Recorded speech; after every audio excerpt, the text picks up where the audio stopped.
इस GST news में हम लोग डिस्कस करेंगे कि फाइनेंशियल ईयर 2018-19 की इनवाइसेस का इनपुट टैक्स क्रेडिट आप किस डेट तक क्लेम कर सकते हैं। टैक्सील.com के यूट्यूब चैनल पर मैं सीए सतवीर सिंह आपका स्वागत करता हूं। रेगुलर अपडेट के लिए आप हमारे चैनल को सब्सक्राइब करें,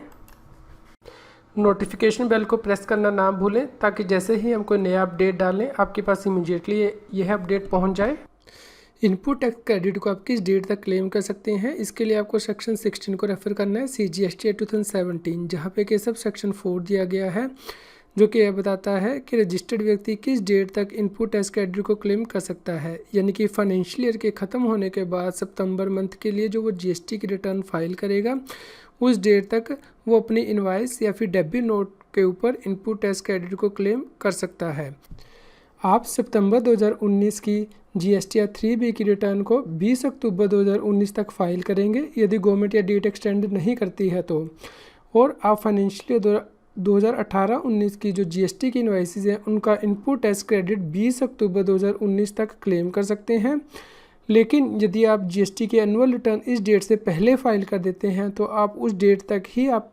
इनपुट टैक्स क्रेडिट को क्लेम कर सकते हैं फाइनेंशियल 2018-19 के लिए। इसके साथ ही आपको सेक्शन 16 सब सेक्शन 4 के अंतर्गत जो प्रोविज़न इंसर्ट की गई थी उसका भी ध्यान रखना है, जो कि फाइनेंशियल ईयर 2017-18 के लिए इंसर्ट की गई थी।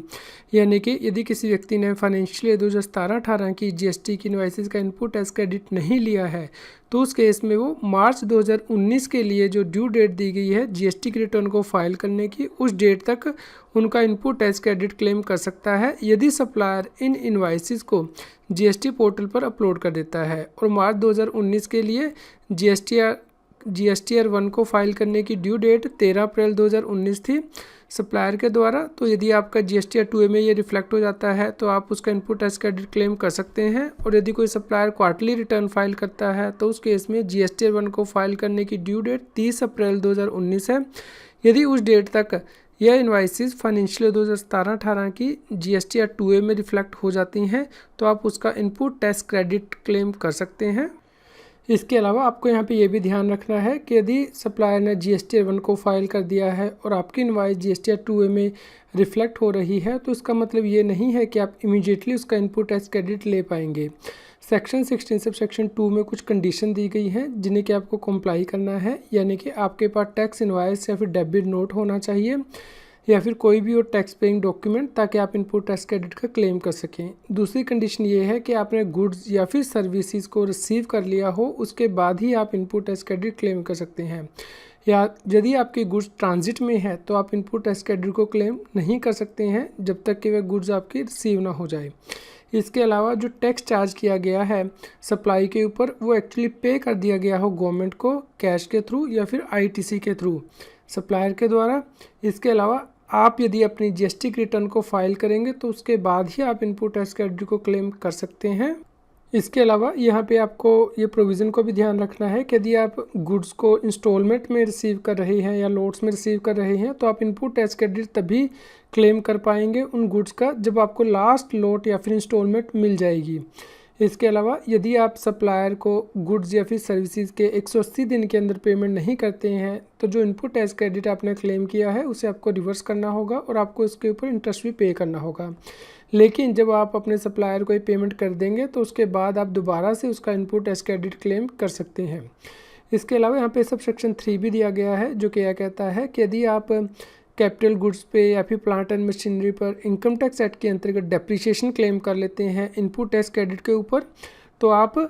GST एक्ट के अंतर्गत इनपुट टैक्स क्रेडिट क्लेम नहीं कर सकते हैं। लेकिन यदि आप इनपुट टैक्स क्रेडिट के ऊपर डेप्रिसिएशन क्लेम नहीं करते हैं इनकम टैक्स एक्ट के अंतर्गत तो आप उसका इनपुट टैक्स क्रेडिट क्लेम कर सकते हैं। मान लीजिए आप कोई मशीनरी खरीदते हैं 100 रुपीज़ की जिसके ऊपर के 10 रुपीज़ का GST है तो टोटल कॉस्ट 110 रुपये हो जाती है। यदि आप 110 रुपये के ऊपर इनकम टैक्स एक्ट के अंतर्गत डेप्रिसिएशन चार्ज करते हैं तो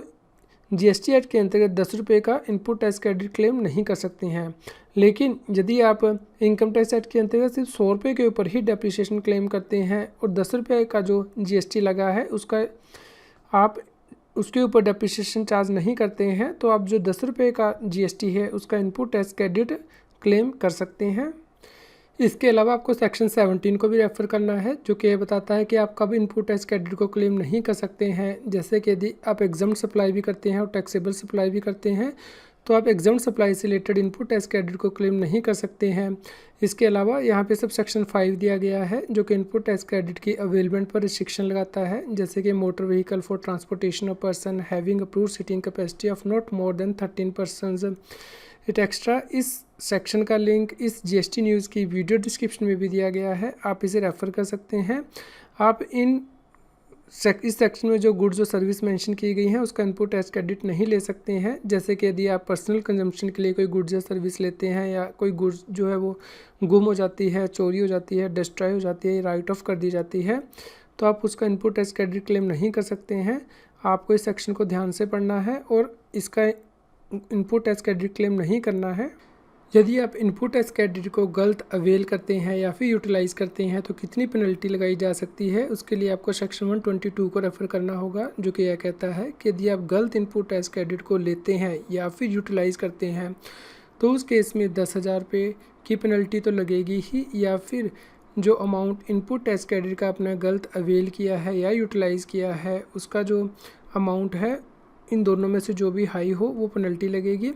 इसके अलावा यदि आप इनपुट सर्विस डिस्ट्रीब्यूटर हैं और गलत इनपुट टैक्स क्रेडिट को लेते हैं या फिर डिस्ट्रीब्यूट करते हैं तो 10,000 रुपये की पेनल्टी, या फिर जो गलत input tax credit pass on किया गया है या फिर डिस्ट्रीब्यूट किया गया है, इन दोनों में से जो भी अमाउंट हाई होगा वो पेनल्टी के तौर पे आपको पे करना होगा। इसके अलावा यदि आप इनपुट टैक्स क्रेडिट को गलत अवेल करते हैं या फिर यूटिलाइज़ करते हैं और ये जो आपने इनपुट टैक्स क्रेडिट गलत अवेल किया है या यूटिलाइज़ किया है वो किसी धोखाधड़ी की वजह से, गलत मिसस्टेटमेंट की वजह से या फिर तथ्यों को छुपाने की वजह से नहीं किया था, तो उस केस में 10,000 रुपये की पेनल्टी या फिर जो टैक्स का अमाउंट है उसका 10% अमाउंट, इन दोनों में से जो भी हाई हो वो पेनल्टी लगाई जा सकती है। लेकिन यदि आपने इनपुट टैक्स क्रेडिट गलत अवेल किया और यूटिलाइज़ किया और उसका कारण धोखाधड़ी करना था, गलत जानकारी देना था, तथ्यों को छुपाना था, तो उस केस में 10,000 पेनल्टी या फिर जो टैक्स का अमाउंट है उसके इक्विवेलेंट, इन दोनों में से जो भी हाई हो वो पेनल्टी लगाई जा सकती है। इसके अलावा आपको ये भी ध्यान रखना है कि इनपुट टैक्स क्रेडिट को अवेल हुआ कब माना जाता है जीएसटी एक्ट के अंतर्गत, यानी कि जब आप इसकी एंट्री अपने इलेक्ट्रॉनिक क्रेडिट लेजर में कर देते हैं जीएसटी पोर्टल पर। और ये आज की डेट में तभी होता है जब आप अपनी मंथली रिटर्न को फाइल करते हैं, यानी कि जीएसटी 3B को फाइल करते हैं और उसमें इनपुट टैक्स क्रेडिट की एंट्री करते हैं, तो ये मान लिया जाएगा कि आपने इनपुट टैक्स क्रेडिट को अवेल कर लिया है। इस प्रकार यदि आपने अपनी बुक्स ऑफ अकाउंट में एंट्री की है इनपुट टैक्स क्रेडिट को, तो नहीं कहा जा सकता कि आपने इनपुट टैक्स क्रेडिट को अवेल कर लिया है या फिर यूटिलाइज़ कर लिया है। इसके अलावा आपको ये भी ध्यान रखना है कि यदि आप एक बार अपने इनपुट टैक्स क्रेडिट को अवेल कर लेते हैं, यानी कि अपनी जीएसटी की रिटर्न में उसे एंटर करके अवेल कर लेते हैं, तो उसके बाद आप उसे यूटिलाइज़ कभी भी कर सकते हैं। यूटिलाइजेशन पे जीएसटी एक्ट में कोई लिमिटेशन नहीं दी गई है कि आपको कितने पीरियड के अंदर उसे यूटिलाइज़ करना है। इस प्रकार इनपुट टैक्स क्रेडिट आप बिना किसी लिमिट के कभी भी यूटिलाइज़ कर सकते हैं। ये आपको परमानेंटली अवेलेबल रहेगा जब तक कि आपका बिजनेस क्लोज नहीं हो जाता है या आप उसे बंद नहीं कर देते हैं। यदि आप कोई गलत इनपुट टैक्स क्रेडिट ले लेते हैं तो आप उसे किस प्रकार रिवर्स करेंगे? क्या आपको इसे जीएसटी 3B में रिवर्स करना है, DRC 3 के थ्रू रिवर्स करना है, या फिर जीएसटी के एनुअल रिटर्न को फाइल करते हुए रिवर्स करना है? इसका आंसर है कि यदि आपने कोई गलत इनपुट टैक्स क्रेडिट को क्लेम कर लिया है तो उसके लिए आपको DRC 3 फाइल करना होगा, यानी कि इनपुट टैक्स क्रेडिट को रॉन्गली यदि आप ले लेते हैं या यूटिलाइज़ कर लेते हैं तो उसके लिए फॉर्म दिया गया है वॉलंटरली पेमेंट करने के लिए, तो आपको इसके थ्रू वो पेमेंट करनी है, क्योंकि आप जीएसटी के एनुअल रिटर्न में से रिवर्स नहीं कर सकते हैं, क्योंकि जीएसटी के एनुअल रिटर्न एक रिकन्सिलेशन स्टेटमेंट है, उसमें कोई करेक्शन नहीं की जा सकती है। यदि कोई व्यक्ति जीएसटी एक्ट के अंतर्गत रजिस्टर्ड नहीं है तो वह इनपुट टैक्स क्रेडिट को भी क्लेम नहीं कर सकता है, क्योंकि सेक्शन 16 सब सेक्शन 1 में लिखा गया है कि सिर्फ रजिस्टर्ड व्यक्ति ही जीएसटी एक्ट के अंतर्गत इनपुट टैक्स क्रेडिट को क्लेम कर सकता है। इसलिए आपको जीएसटी एक्ट के अंतर्गत रजिस्ट्रेशन लेनी होगी, उसके बाद ही आप इनपुट टैक्स क्रेडिट को क्लेम करने के लिए एलिजिबल होंगे। इसके अलावा आपको ये भी ध्यान रखना है कि यदि आपने सप्लाई यूज़ नहीं की है अपने बिजनेस के लिए तो आप उसका इनपुट टैक्स क्रेडिट क्लेम नहीं कर सकते हैं। मान लीजिए किसी व्यक्ति के 2 ऑफिस हैं, एक पंजाब में है, एक चंडीगढ़ में है, और पंजाब ऑफिस में चंडीगढ़ ऑफिस होटल बुक करता है। तो इस केस में Chandigarh office input tax credit claim नहीं कर सकता, क्योंकि जो पंजाब में जीएसटी पे किया गया है उसका क्रेडिट चंडीगढ़ में नहीं लिया जा सकता। इसी प्रकार ही पंजाब ऑफिस भी इनपुट टैक्स क्रेडिट को क्लेम नहीं कर पाएगा, क्योंकि ये जो सप्लाई है वो चंडीगढ़ ऑफिस के लिए यूज़ की गई है, पंजाब ऑफिस के लिए यूज़ नहीं की गई है। यदि आप टैक्स के बारे में और अधिक जानकारी चाहते हैं तो हमारे यूट्यूब चैनल की प्लेलिस्ट को रेफ़र कर सकते हैं। यहाँ पे टॉपिक वाइज वीडियो दिए गए हैं जिन्हें कि आप रेफ़र कर सकते हैं। आज की जीएसटी की न्यूज़ आपको कैसी लगी, इसके बारे में हमें बताएं। लाइक करें और शेयर करें। जितना अधिक आप लाइक करते हैं और शेयर करते हैं उतनी ही अधिक हमें प्रेरणा मिलती है कि हम और भी अधिक अच्छी जीएसटी की न्यूज़ आप तक पहुंचा पाएँ। जीएसटी, टैक्स और फाइनेंस के रेगुलर अपडेट के लिए आप टैक्सील की मोबाइल ऐप को गूगल प्ले स्टोर से डाउनलोड कर सकते हैं। इसका लिंक इस वीडियो की डिस्क्रिप्शन में भी दिया गया है।